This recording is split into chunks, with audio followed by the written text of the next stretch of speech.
Hello everyone, আশা করি সবাই ভালো আছেন। চলে আসলাম নতুন একটা ভিডিও নিয়ে। আজকের ভিডিওতে রিসেলিং সম্পর্কে আপনাদেরকে এমন 10টি টিপস দিব, যে টিপসগুলো মেনে কাজ করলে আপনারা রিসেলিং নিয়ে আরও অনেক দূর এগিয়ে যেতে পারবেন। সো দেরি নয়, শুরু করতে যাচ্ছি রিসেলিং সম্পর্কে টিপসগুলো। তো শুধু প্রোডাক্ট পোস্ট করলে হবে না, প্রতিদিন নিয়মিত পোস্ট করুন এবং নতুন নতুন পণ্য যুক্ত করুন। আপনাদের পেজ হোক, সেটা প্রোফাইল হোক বা মার্কেট প্লেস, যেখানে আপনারা বিজনেস করেন সেখানে।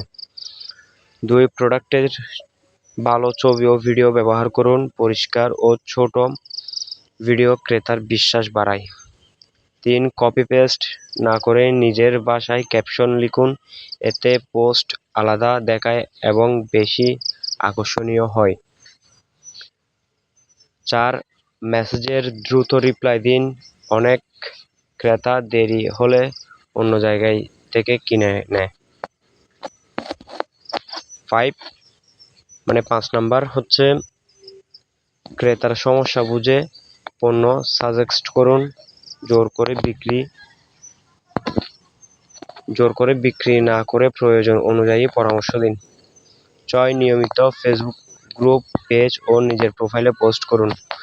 যত বেশি মানুষের কাছে পৌঁছাবে, সেলের সম্ভাবনাও তত বাড়বে।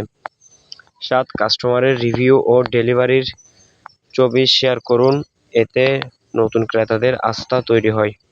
8, একটি নির্দিষ্ট ক্যাটাগরির পণ্য ফোকাস করুন।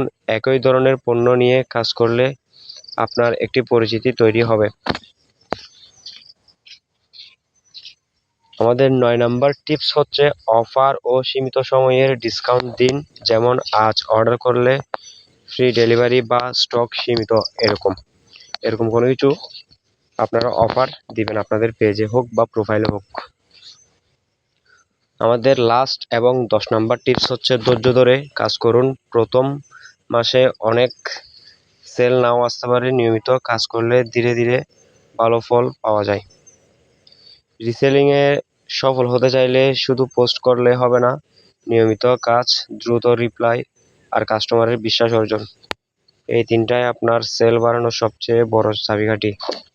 সো আশা করি আপনারা সব কিছু বুঝতে পারছেন। আমাদের এই 10টি টিপস যদি ভালো লেগে থাকে এবং চ্যানেলে যদি নতুন হয়ে থাকেন, অবশ্যই কিন্তু চ্যানেলটা সাবস্ক্রাইব করে দিবেন। আর ভিডিওটা ভালো লাগলে অবশ্যই লাইক, কমেন্ট, শেয়ার করে দিবেন। ধন্যবাদ সবাইকে।